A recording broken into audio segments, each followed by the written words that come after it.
Got a good video for you guys today. I'm going to be hopping into my first power rankings of the 2022 season. A lot of teams have been surprisingly good and surprisingly bad, so this was a little bit hard to make, but let's hop right into the rankings. First up at number 30, the worst team in baseball, I have the Cincinnati Reds. This should come as no surprise as the Reds have gotten off to a god-awful start as they have only won 3 of their first 23 games. The Reds did make some moves this offseason that really told everyone they were tanking and they were expecting to be bad, but not this bad.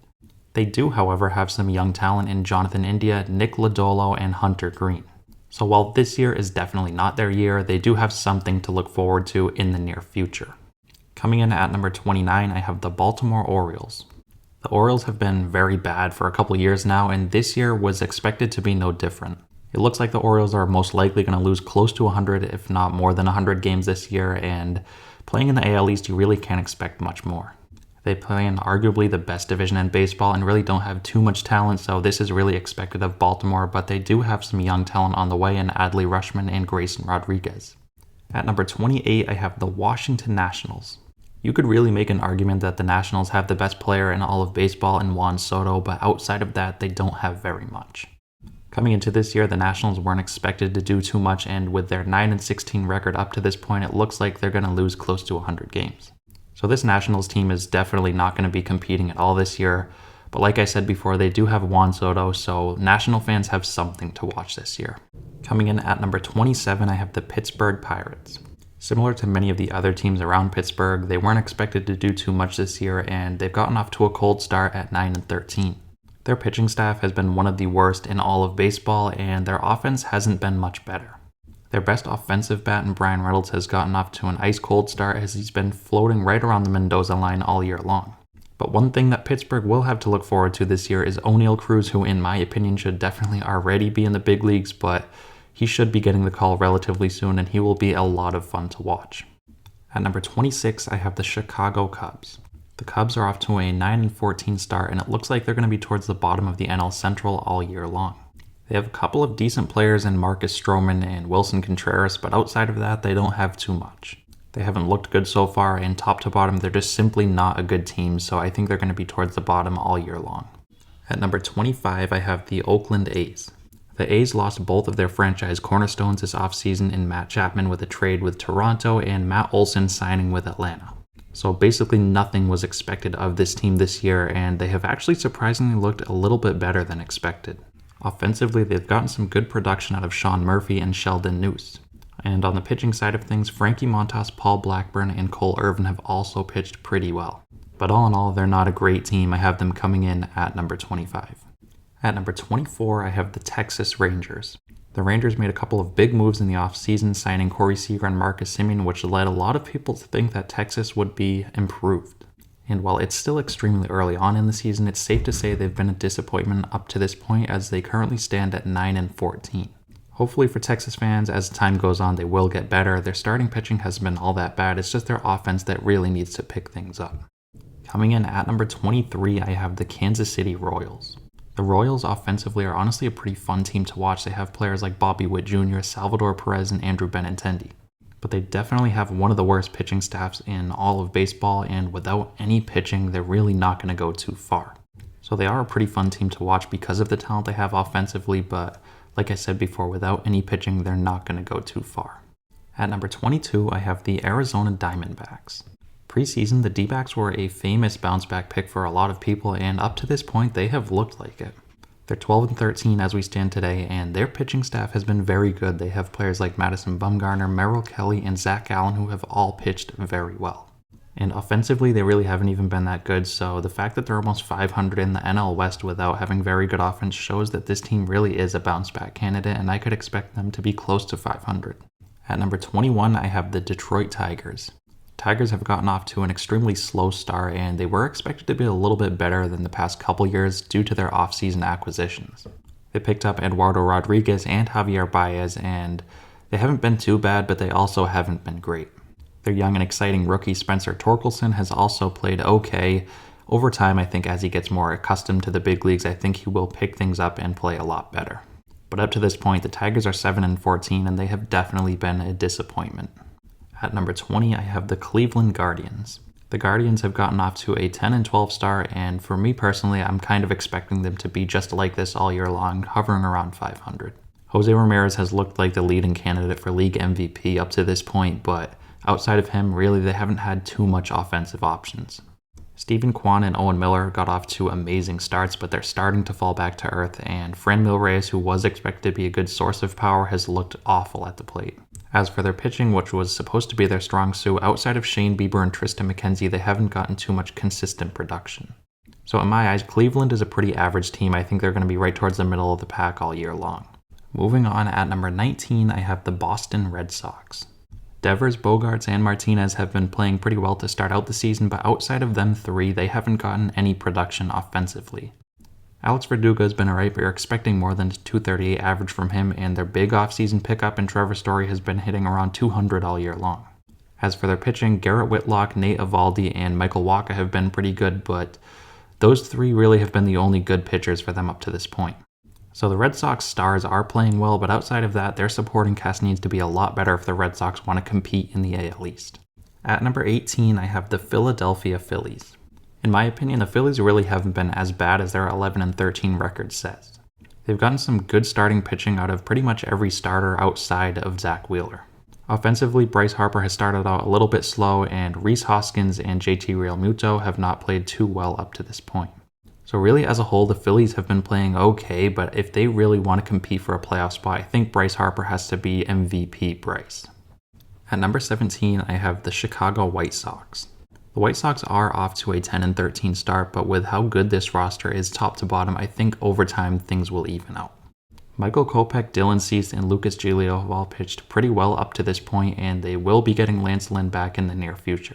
As for their offense, they're star-studded top to bottom. They have guys like Tim Anderson, Luis Robert, Jose Abreu, and Eloy Jimenez. So looking at this team on paper, I have confidence that they will pick things up over time. Coming in at number 16, I have the defending champion Atlanta Braves. The Braves have gotten off to a very slow start this year at 11 and 15. Looking at their starting rotation, they've gotten some good production out of guys like Ian Anderson, Kyle Wright, and Max Fried. Charlie Morton's really been the only pitcher that's gotten off to a slow start, and I really do think he will pick things up as time goes on. As for the Braves offensively, they've been playing very well, and they just got back their best offensive bat in Ronald Acuna, so over time this team is really good top to bottom, and I think they will pick it up just like the White Sox. At number 15, I have the Miami Marlins. Offensively, the Marlins have been playing pretty decent. They're really not expected to be a high top-end offense, but they do have a budding star in Jazz Chisholm. As for their starting rotation, Pablo Lopez and Sandy Alcantara have been lights out. Trevor Rogers, on the other hand, hasn't been pitching good, but his FIP suggests that he's been pitching a lot better than his 5+ ERA.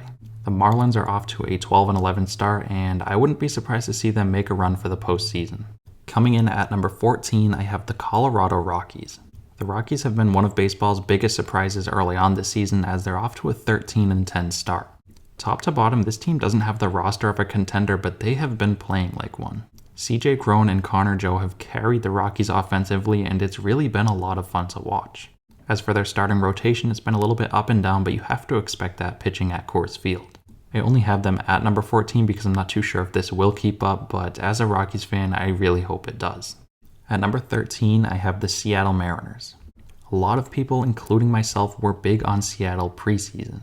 They've played alright up to this point, as they're currently 12 and 12. They have a lot of big names offensively, and they also picked up Robbie Ray this offseason, so all in all, I think Seattle has the makings of a 90-win team. At number 12, I have the Houston Astros. The Astros have a lot of firepower offensively, as Yordan Alvarez and Kyle Tucker have looked great to start out the year.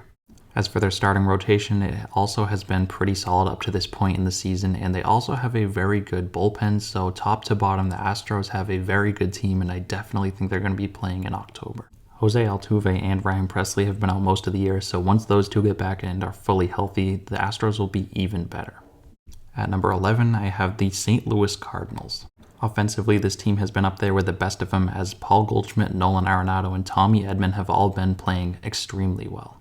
Looking at their starting rotation, they've had Miles Michaelis, who has been a pleasant surprise, who has pitched like an all-star up to this point.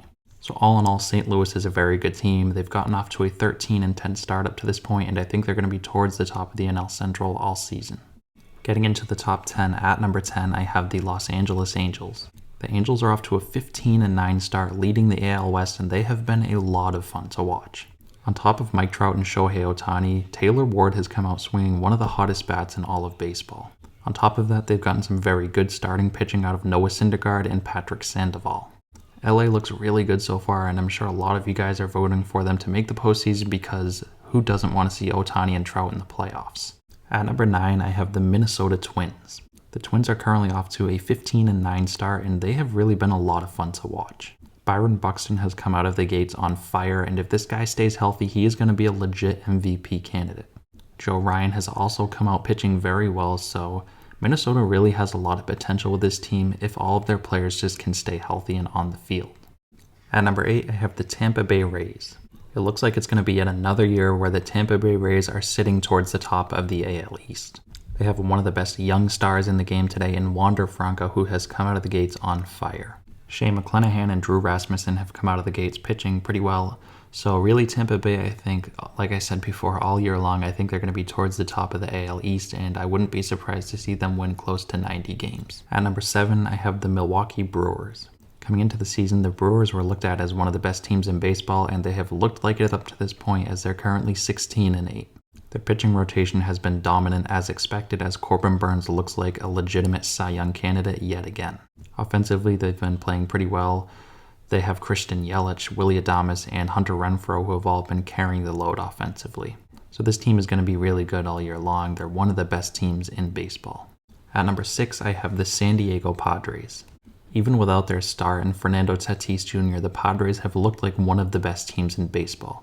Manny Machado is playing like an MVP, and Eric Hosmer is having a resurgent year. Their starting rotation is also getting fully healthy as Mike Clevenger recently came back off the IL. This team is already really good, and once they get Fernando Tatis back, they're going to be even better, and I think they're going to be competing for a World Series this year. At number 5, I have the San Francisco Giants. The Giants currently sit at 14-9, and as much as I doubted this team yet again this preseason, I think I'm going to be wrong. I didn't really doubt them too much. I just basically said that they're not going to win 100 games again, but the way this team looks so far, it could be a possibility. They have a pretty decent offense with a dominant starting pitching that is led by Logan Webb, who looks like one of the best pitchers in baseball. So from what I've seen so far, I think San Francisco is here to stay. I think they're going to be very good yet again. Moving on, at number 4, I have the Toronto Blue Jays. The Blue Jays have a powerhouse offense to go along with one of the best starting rotations in all of baseball. They currently sit at 15-10, which is good for second place in the AL East. And as good as they have been playing, I think they're going to heat up and play even better as the season goes on because this team is just ridiculous top to bottom. I think they are easily a top 5 team in baseball. At number 3, I have the Los Angeles Dodgers. The Dodgers currently sit at 15-7, good for first place in the NL West. Offensively, this team is loaded, and they also just picked up Freddie Freeman, who's been playing pretty good this year, and other players like Trey Turner and Justin Turner have also been playing pretty decent. Mookie Betts has been ice cold to start the year, but obviously he's going to get better as time goes on, and as he gets better, so will the Dodgers. And of course, their starting rotation is as good as any in all of baseball. Top to bottom, this team is clearly one of the best. Moving on, at number 2, I have the New York Mets. The Mets currently sit at 18-8 with the second best record in all of baseball, and they look legit. I know it's extremely early and the Mets are known for collapsing year after year, but I feel like this year is a little bit different. Offensively, Pete Alonso, Francisco Lindor, Starling Marte have all been playing very well. Max Scherzer in their starting rotation has been dominant, and they still don't even have Jacob deGrom on this team, so once he comes back, they're going to be even better. The Mets are legit, and they are one of the best teams in baseball. And coming in at number 1, the best team in baseball, it's the New York Yankees. They currently sit at 18-6, and they're in the midst of an 11-game winning streak. Anthony Rizzo and Aaron Judge look like MVP candidates as they have come out of the gates firing on all cylinders. As for their starting rotation, they have pitched very well. Nestor Cortez is one pitcher who stands out, who has really jumped off the page and came really out of nowhere. So as we stand today, I have the Yankees as the best team in baseball. It's really undeniable. So there you have my first power rankings of the 2022 season. Let me know what you guys think down below, where you agree or where you disagree. And as always, if you guys do enjoy the content, feel free to subscribe. I'm going to continue to post a lot more baseball videos here as we go further into 2022. And lastly, I want to thank you guys again so much for watching, and I'll see you next time.